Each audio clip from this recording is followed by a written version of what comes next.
보니까 지금 단순히 시멘트 가격이 올라가는 게 문제가 아니에요. 입고 먹는 것뿐만이 아니라 주 관련된 부분까지도 같이 영향을 미치는 거죠.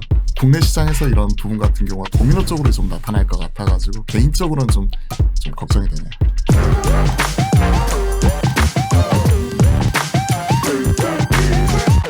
한 주간의 사회경제 뉴스를 짚어보고 또 투자 포인트까지 알아보는 시간, 이뉴스의 조현민입니다.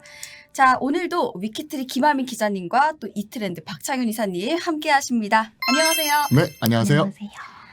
자, 그럼 2022년 1월 첫째 주 경제계에는 무슨 일들이 있었는지, 또 투자자들은 이를 통해서 어떤 포인트를 가져가면 좋을지 알아보도록 하겠습니다. 그럼 이 뉴스 시작해 보도록 하겠습니다. 자, 우리 김하민 기자님, 어떤 내용일까요? 네, 세계 최대 석탄 수출국인 인도네시아가 한 달 동안 석탄 수출을 금지하면서 글로벌 공급망에 비상이 걸린 상황입니다. 우리나라도 인도네시아의 주요 석탄 수출국 가운데 하나이기 때문에 수출 금지 조치가 장기화될 경우 저번 요소수 사태처럼 석탄 공급 차질이 빚어질 수 있을 거라는 우려가 커지고 있습니다. 네, 지난번에 요소수 사태가 굉장히 크게 이슈가 됐었잖아요. 이번에도 뭐 인도네시아가 갑자기 석탄 수출 금지 조치를 내세운다면 정말 좀 큰일이 일어나지 않을까라는 우려가 나오는데, 배경은 무엇일까요? 네, 겨울철이라 이제 난방 시즌이잖아요. 네. 주변국으로 석탄 수요가 많이 늘어난 상황에서 인도네시아 당국이 석탄 가격을 톤당 70달러로 제한하자 이제 수출 물량이 늘었고, 이에 대해서 인도네시아 자국 내에서 물량이 부족할 것으로 우려해 전력 공급이 중단될 수 있다고 판단한 것으로 보입니다. 우리나라의 석탄 수입량 중에 인도네시아가 차지하는 비중이 좀 큰지도 궁금해지는데요. 어떤가요? 네, 우리나라 석탄 수입량은 49%를 호주에 의존하고 있고, 두 번째가 이제 인도네시아로 약 20% 수준입니다. 네, 들어보니까 야, 이거 진짜 국내 발전 사업자들의 걱정이 조금이 아니라 엄청 크겠다 이런 생각이 드는데, 어떤가요 또? 약 2년 전인 2019년 10월에도 이제 석탄은 아니지만 니켈의 경우에 전 세계 니켈 공급의 약 25%를 인도네시아에서 차지하는데, 인도네시아가 수출을 전면 중단해서 니켈 가격이 급등한 적이 있었는데요. 이런 비슷한 상황이 벌어질까 이제 국내 발전사들이 우려하고 있습니다. 네, 이번 이슈가 우리 주식시장에 또 어떻게 영향을 미칠지도 궁금해지는데요. 지금 이런 부분 시장 반응이 나오고 있고, 사실 이게 작년에 우리는 한번 학습을 했어요. 왜냐하면 중국과 호주 간의 이런 무역 갈등이 이렇게 첨예하게 불거지게 되었었을 때, 네. 호주 쪽에서 이제 중국 쪽으로 넘어가는 석탄 이런 부분 자체의 이런 수출이라든지 이런 부분 자체가 좀 막히면서 중국 쪽에서 이제 우리 쪽으로 들어오게 되는 석탄을 통해서 가공을 통해서 나오게 되는 요소수라든지 이런 부분 부족 사태 자체가 좀 장기화되는 모습이 나타났었죠. 그러면서 요소수 관련주인 뭐 롯데 정밀화학이나 KG케미칼 이런 종목들이 먼저 튀는 모습이 나타났었고, 그리고 또 요소수 이와 연계되어 있는 요소 비료 관련된 종목으로서 뭐 경농이나 조비 같은, 그리고 남해화학 같은 관련된 비료 관련된 종목들 같은 경우도 또 주가가 튀는 모습이 나타났었죠. 즉 중국에서 이런 수입이라든지 이런 부분이 제한이 걸리게 되면 국내에서 생산하고 있는 기업들의 판가 자체가 큰 폭으로 올라갈 수 있다는 기대감이 반영이 된 거죠. 그리고 나서 이러한 부분이 불똥이 또 어디로 튀었냐면 또 시멘트 쪽으로 튀었어요. 이런 쪽 같은 경우를 또 많이 사용하는 쪽이 시멘트 업계다 보니까 시멘트 관련된 종목들의 동반 급등 현상이 나타났습니다. 자, 이번에도 뭐 비슷해요. 이번 주에 시장에서 반응이 나오는 쪽이 시멘트 쪽이었어요. 시멘트 가격이 쌍용 쪽에서 이제 시멘트 가격 자체를 올렸죠. 국내 그 선도업체고요.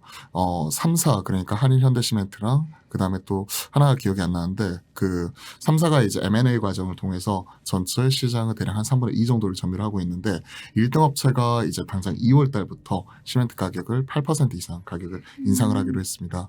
그에 따른 영향이 지금 우리나라에서 일단 가격이 인상하는 부분, 이런 부분이 당장 불거지는 부분이죠. 네. 특히 이런 부분도 마찬가지로 이런 석탄 수입량 이런 부분 같은 경우가 급감을 하게 되면 이에 따라서 원가 인상 요인으로서 발생하는 부분이기 때문에 이걸 이제 판매 가격 인상을 통해서 어느 정도 소비자에게 전가하는 모습, 이런 부분이 나타날 수가 있는 부분이죠.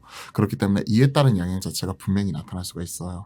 석탄 관련되어서 이런 시멘트 관련된 종목들이 먼저 움직였다면 이제 역순으로 비료 관련된 종목이나 또 요소 관련된 종목들, 이러한 부분도 시장에서 그동안의 학습 효과로 인해서 테마성 순환매가 돌아갈 수 있을 거라고 보고 있습니다. 근데 석탄하고 시멘트랑 어떤 연관 관계가 있나요? 이런 부분 같은 경우가 또 이제 요소 쪽 이런 부분 같은 경우가 네. 석탄을 통해서 이런 부분 자체를 추출을 한다고 해요. 석탄, 아.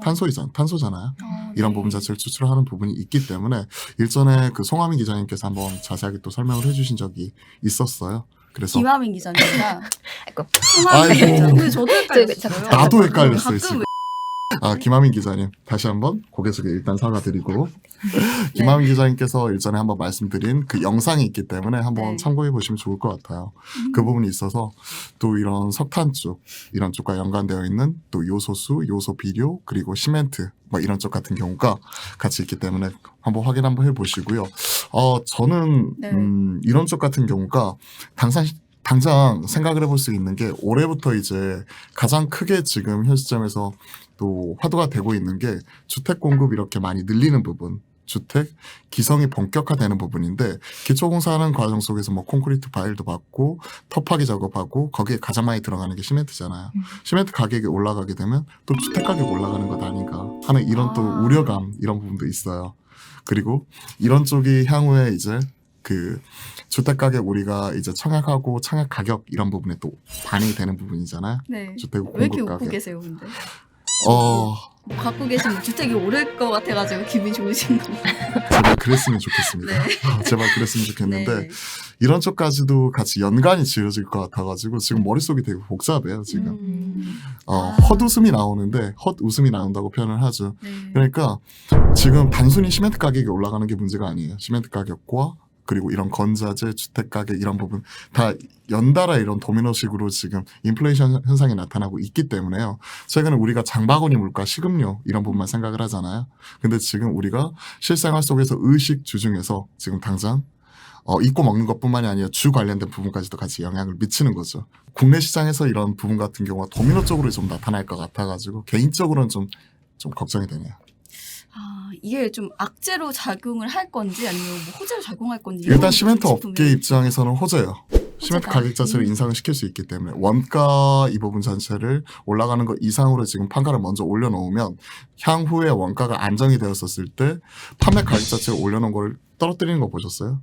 별로 못 보셨죠. 그쵸, 맞아요. 그쵸. 과자도 그렇고. 과자도 맞아요, 그렇고 한번 맞아요. 올려놓은 부분. 네. 근데 같이 원가가 많이 올라가는 거 지금 당장은 악재라고 보이지만 향후에 원가 올라갔기 때문에 판가 이에 따라서 당연히 판가를 올린다 하는 부분 자체가 같이 나타났었죠. 그리고 나서 나중에 원가가 떨어지면 어떻게 될까요? 그래도 내리지 않는다. 판가는 그대로. 그러면 어. 이게 우리가 얘기하는 스프레드라고 얘기하거든요.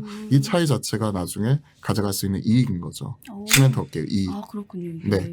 그런 부분이 있기 때문에 실제 이 당장 눈에 보이기에는 원가 따는 인상이 악재로 보이지만 길게 장기적으로 보면 호재입니다. 그리고 그에 따른 시장 반응이 나왔죠. 그래서 시멘트 업계에서는 호재 그리고 또 다음 생각해 볼 수가 있는 게 뭐 비료 관련주 그리고 이와 관련돼서 또 요소수 관련주 이런 쪽은 수남에까지도 같이 나타날 수가 있겠죠. 네, 이렇게 시장 이야기까지 들어봤습니다. 저희가 사실 요소수 때문에 이미 학습을 해봐서 그런지 이번 석탄 수출 금지도 조금 우려가 크기는 마찬가지인 것 같은데요. 정부는 또 어떤지 여쭤보고 싶습니다. 그다지 걱정할 필요 없다는 입장을 보이고 있는데요. 이번 달 인도네시아에서 수입하는 석탄 절반 이상이 이미 선적된 상태고 출항을 앞두고 있기 때문에 국내에 정상적으로 입고할 수 있을 거로 보고 있습니다. 그리고 게다가 요소수 사태와는 달리 유연탄은 이미 수입선이 다원화되어 있어서 공급망 위기가 발생하지 않을 것이라고 보고 있습니다. 네, 이렇게 또 정부의 이야기까지 들어봤는데요. 저희가 이 석탄 수출 금지와 함께 좀 눈여겨보면 좋을 만한 기업이나 어떤 종목들이 또 있을까요? 앞서 뭐 관련된 테마성 수남의 흐름에 대해서는 같이 말씀을 드려보았고 네, 당장 또 머릿속을 스치는 게 유틸리티 관련주. 유틸리티요. 유틸리티라고 하면 우리가 생각할 수 있는 전기, 가스 뭐 이런 쪽이 되겠죠. 네. 그러면 한국전력이나 한국가스공사 그리고 뭐 삼천리 등 관련된 지역 난방공사 관련된 종목들 즉 우리가 전기를 생산하기 위해서 그리고 네. 이런 부분 관련지어서는 결국 에너지 자체를 많이 소비를 하게 되고 발전소 자체를 돌리는 부분이잖아요. 그럴 때 당연히 뭐 친환경 에너지 뭐 LNG라든지 이런 부분 같은 경우를 좀 쓰면 좋겠지만 네. 그렇지 못할 경우에 또 발전 단가가 낮은 뭐 석탄 석탄. 이런 부분 같은 경우를 많이 또 이제 에너지 만들기 위해서 많이 사용을 하게 될 경우에 당연히 이런 부분 관련된 뭐 원가 따는 인상이 부담 요인으로 작용할 수가 있겠죠. 다만 뭐 한국전력이나 한국가스공사 올해 뭐 4월, 5월 달에 각각 요금 자체를 인상을 한다고 하니까 네. 연료비 원동제 이런 부분 자체가 작년부터 제도적으로 시행이 되었었잖아요. 그게 인플레이션 우려 때문에 작년에는 좀 누르는 경향이 없잖아 있었는데 올해부터는 이런 부분 자체가 그대로 반영이 되면서 또 유틸리티 관련주 이런 쪽에서는 이런 원가 따는 인상 요인으로 또 마찬가지로 또 판가 자체를 또 올릴 수 있는 부분 자체가 나타나고 있기 때문에 그런 부분도 같이 체크를 해보아야겠죠. 단기적으로는 악재로 보이지만 장기적으로 앞서 스프레드 확대되는 부분 이런 부분을 체크할 수 있는데 다만 이게 중립적이에요. 왜냐하면 민간 기업이나 이런 쪽은 네. 시장의 이런 흐름이나 특성 이런 것들을 반영을 해서 판가 자체를 어느 정도 결정할 수 있는 권한 자체는 결국 기업에게 있잖아요. 기업에게 있는데 이런 유틸리티 가격 같은 경우에는 공기업이 하고 있잖아요. 한국전력, 한국가스공사, 정부 규제 이런 부분 눈치를 보아야 되기 때문에 저는 좀 이런 부분에 있어서 스프레드 이런 부분을 좀 가져갈 수 있는 선에 있어서는 물론 4월, 5월 달에 가격 올리는 부분이 같이 나타나고는 있지만 그럼에도 불구하고 영향은 제한적이다.